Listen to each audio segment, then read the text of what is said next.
ഞങ്ങളുടെ അതാ ഞാൻ ചോദിച്ചത്, ഗോവിന്ദൻ മാഷിൻ്റെ വായിലേക്ക് ഞങ്ങൾ കയറി ഇരുന്നിട്ട് പറഞ്ഞതാണോ എന്ന് ഞാൻ ചോദിച്ചത് അതുകൊണ്ടാണ്. ഗോവിന്ദൻ മാഷ് പറഞ്ഞത് പബ്ലിക് ഡൊമൈനിലില്ലേ? ആ പറഞ്ഞ കാര്യങ്ങൾ അദ്ദേഹം നിഷേധിച്ചാലും പറഞ്ഞതല്ലായിട്ട് മാറുമോ? ഞങ്ങൾക്ക് വോട്ടാക്കാൻ ഇത്തരം വർഗീയ കാര്യങ്ങളൊന്നും വേണ്ട ആവശ്യമില്ല. പക്ഷേ ഇവിടെ ചോദ്യം നേരത്തെ ചോദിച്ചതാണ്. ഇത്ര ഒരു മൃദുവായിട്ടുള്ള കാര്യം, പണ്ട് നടന്ന ഒരു ബാന്ധവത്തെക്കുറിച്ച് ഓർമ്മിപ്പിച്ചുകൊണ്ട് പാർട്ടി സെക്രട്ടറി എന്തിന് പ്രസ്താവന ഇറക്കി? അത് അന്വേഷിക്കേണ്ടത് CPM-ൽ ഏതെങ്കിലും മതേതര വിശ്വാസികളുണ്ടെങ്കിൽ അവരൊന്ന് അന്വേഷിക്കണം, ഉഴുന്നിറങ്ങി അന്വേഷിക്കണം. എന്തുകൊണ്ടാണ് പാർട്ടി സെക്രട്ടറി ഇത് പറഞ്ഞതാണോ പറയിപ്പിച്ചതാണോ എന്നുള്ളത് വ്യക്തമാണ്.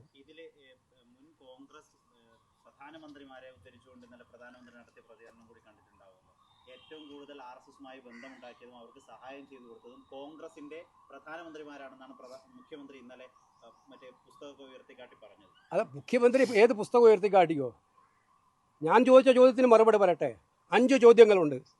CPM RSSുമായിട്ട് യാതൊരു കാരണവശാലുള്ള ബന്ധവും ഉണ്ടാക്കിയിട്ടേ ഇല്ല നാളിതുവരെ. അദ്ദേഹം പറഞ്ഞത് RSS ഉണ്ടായ കാലം തൊട്ട് ഇന്ന് വരെ ഒരു ബന്ധം ഉണ്ടാക്കിയിട്ടില്ല. അതിന് 5ഓ 6ഓ ഇൻസ്റ്റൻസ് ഞാൻ ചൂണ്ടിക്കാണിച്ചിട്ടുണ്ട്. മുഖ്യമന്ത്രി മറുപടി പറയട്ടെ. കോൺഗ്രസിനെ ഒരു കാലത്തും ദേശീയ തലത്തിൽ ഞങ്ങൾ പോരാടുന്നത് BJP-ക്കെതിരായിട്ടും സംഘപരിവാറിനെതിരായിട്ടും RSS ഉൾപ്പെടുന്ന സിസ്റ്റത്തിനെതിരായിട്ടാണ്. കോൺഗ്രസ് ഒരു കാലത്തും അതിൽ വെള്ളം ചേർത്തിട്ടില്ല. ഇനി എത്ര വിചാരിച്ചാലും അത് ചേർക്കാനും കഴിയില്ല.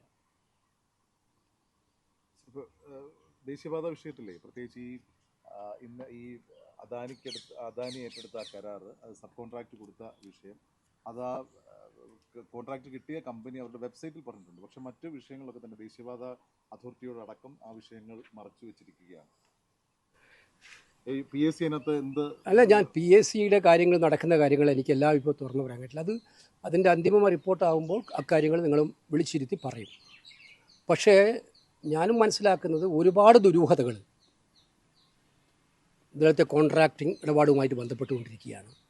കൂടുതൽ ക്രമക്കേടുകൾ പുറത്തു വന്നുകൊണ്ടിരിക്കുകയാണ് ദേശീയപാതയുമായി ബന്ധപ്പെട്ട്. ദേശീയപാതയിലെ നിർമ്മാണ പ്രവർത്തനങ്ങൾ നടക്കുന്നിടത്തെല്ലാം വ്യാപകമായ ക്രമക്കേടുകളും അതനുസരിച്ചുള്ള നിർമ്മാണ പിഴവുകളും കണ്ടുകൊണ്ടിരിക്കുകയാണ്. ഇത് വളരെ ഗൗരവതരമായിട്ട് കാര്യമായിട്ടാണ് നമുക്കെല്ലാം തോന്നുന്നത്. നിങ്ങൾ മനസ്സിലാക്കേണ്ടത്, അരൂർ മുതൽ നിങ്ങൾ ആലപ്പുഴ വരെ യാത്ര ചെയ്താൽ അരൂരിൽ നിന്ന് ടോൾ കൊടുക്കണം. ആ റോഡിലൂടെ യാത്ര ചെയ്യാൻ എന്ത് പ്രയാസം! റോഡെന്ന് പറഞ്ഞാൽ റോഡെന്ന് സാങ്കല്പികമാണ്. സർവീസ് റോഡ് പൂർണ്ണമായും തകർന്നിരിക്കുകയാണ്. മെയിൻ റോഡിലൂടെ യാത്ര ചെയ്യാനും പറ്റില്ല. പിന്നെ ടോൾ വാങ്ങുന്നത് എന്തിനു വേണ്ടിയിട്ടാണ്? ഞാൻ ഇന്നലെ മന്ത്രിക്ക് ഒരു കത്ത് അയച്ചിട്ടുണ്ട്. പാലിയേക്കര ടോളിനെ കുറിച്ച് ഹൈക്കോടതി വളരെ ശക്തമായിട്ടുള്ള ഭാഷയിൽ പ്രതികരിച്ചിട്ടുണ്ട്. 4 മണിക്കൂറാണ് അവിടെയൊക്കെ തന്നെ കഴിഞ്ഞ ദിവസങ്ങളിലൊക്കെ ബ്ലോക്ക് ഉണ്ടായി. 4 മണിക്കൂർ.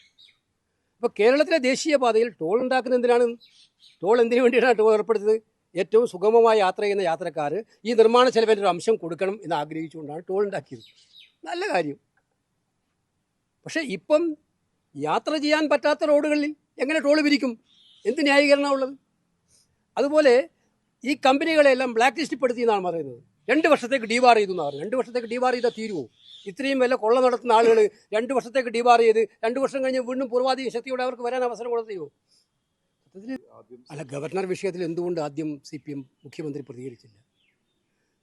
തൻ്റെ മന്ത്രിസഭയിലെ മന്ത്രിമാർ, തൻ്റെ മുന്നണിയിലെ രണ്ടാമത്തെ ഘടകകക്ഷിയായ CPIയുടെ സംസ്ഥാന സെക്രട്ടറി അടക്കം ശക്തമായിട്ട് ഇതുമായി ബന്ധപ്പെട്ട ക്യാമ്പയിൻ ഇറങ്ങി. അവരുടെ ക്യാമ്പയിനായിരുന്നു CPIയുടെ സംസ്ഥാനത്തുടനീളം.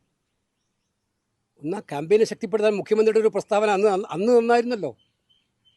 തിരഞ്ഞെടുപ്പിൽ CPM സെക്രട്ടറിയുടെ പ്രസ്താവന വന്ന് വൈകുന്നേരം അതിൻ്റെ ഡാമേജ് കൺട്രോളിന് വേണ്ടി എടുക്കുന്ന ഈ പ്രസ്താവന ഒരു 10 ദിവസം മുമ്പ് നടത്തിക്കൂടായിരുന്നോ? അപ്പോൾ എവിടെയാണ് ആത്മാർത്ഥത? സത്യമാണ്, രാജ്ഭവനിൽ നടക്കുന്ന സംഭവ വികാസങ്ങൾ ആർക്കും അംഗീകരിക്കാൻ കഴിയുന്നതല്ല. കേരളത്തിലെ രാജ്ഭവനിൽ നടക്കുന്ന സംഭവ വികാസങ്ങൾ ആർക്കും അംഗീകരിക്കാൻ കഴിയില്ല. അതിന് ആദ്യം പ്രതികരിക്കേണ്ടത് മുഖ്യമന്ത്രിയല്ലേ? നിങ്ങൾ തമിഴ്നാട്ടിലെ സ്റ്റാലിനൊക്കെ കണ്ട് പഠിക്കുക. എങ്ങനെയാണ് രാജ്ഭവനുമായിട്ട് രാഷ്ട്രീയ ആശയ സമരം നടത്തുന്നത് എന്നുള്ളത്. സ്റ്റാലിന് പിൻവാതിലൂടെ നടപടികളോ ഇടപാടുകളോ ഒന്നുമില്ല. അതുകൊണ്ട് ഡയറക്റ്റായിട്ട് പറയുന്നു. ഇവിടെ ഒന്നും പറയുന്നില്ല. ഇപ്പോൾ ഗത്യന്തരമില്ലാതെ പാർട്ടി സെക്രട്ടറി ഒരബദ്ധം പറഞ്ഞു എന്ന് അവർ പറയുന്നു, സത്യം പറഞ്ഞു എന്ന് ഞങ്ങൾ വിശ്വസിക്കുന്നു. അപ്പോൾ അത് മറികടക്കാൻ വേണ്ടി നടത്തിയ ഒരു മലക്കം മറച്ചിലിനായിരുന്നു ഇന്നലെ വൈദ്യുതി അദ്ദേഹം ശ്രമിച്ചത്. പക്ഷേ അത് അദ്ദേഹത്തെ കൂടുതൽ അപഹാസ്യനാക്കുകയാണ് ചെയ്തത്.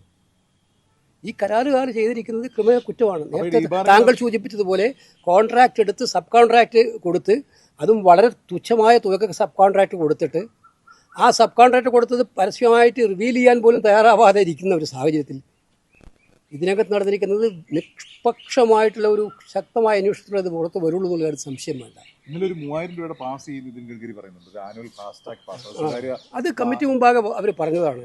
അത് ഞങ്ങൾ ഒരു വർഷത്തേക്ക് 3000 രൂപ വെച്ചിട്ട് ഒരു നിശ്ചിത കിലോമീറ്ററുകൾ യാത്ര ചെയ്യാനുള്ള ഒരു toll pass, national toll pass കൊടുക്കുമെന്നുള്ളത്. ഇപ്പോൾ ഇലക്ഷൻ അവിടെ പോളിംഗ് നടന്നുകൊണ്ടിരിക്കുകയാണ്.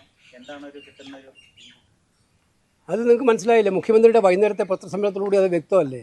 UDF ജയിക്കുമെന്നുള്ളത് ഉറപ്പായിട്ട് മനസ്സിലാവുന്ന ഒരു കാര്യമാണ്. UDF നല്ല ഭൂരിപക്ഷത്തോടെ ജയിക്കുമവിടെ. ആര്യാടൻ ഷൗക്കത്ത് MLA ഭൂരിപക്ഷമാണ് കഴിഞ്ഞ ദിവസം പ്രതിപക്ഷ നേതാവ് കുഞ്ഞാലിക്കുട്ടിയൊക്കെ പറയുന്നത്. ആ ഒരു കണക്ക് തന്നെയാണോ ഉള്ളത്? 10,000-ൽ കുറയാത്ത ഭൂരിപക്ഷം കിട്ടുമെന്നാണ് പറയുന്നത്. അതിൽ കൂടിയാലും അത്ഭുതപ്പെടേണ്ട. ഞാൻ ഭൂരിപക്ഷത്തിൻ്റെ കണക്കെപ്പോഴും പറയാറില്ല. ഞാൻ പറഞ്ഞിട്ടുണ്ട് ഏറ്റവും അന്തസ്സുള്ളൊരു ഭൂരിപക്ഷത്തോടുകൂടി UDF സ്ഥാനാർത്ഥി ജയിക്കും. അതാണ് കാര്യം.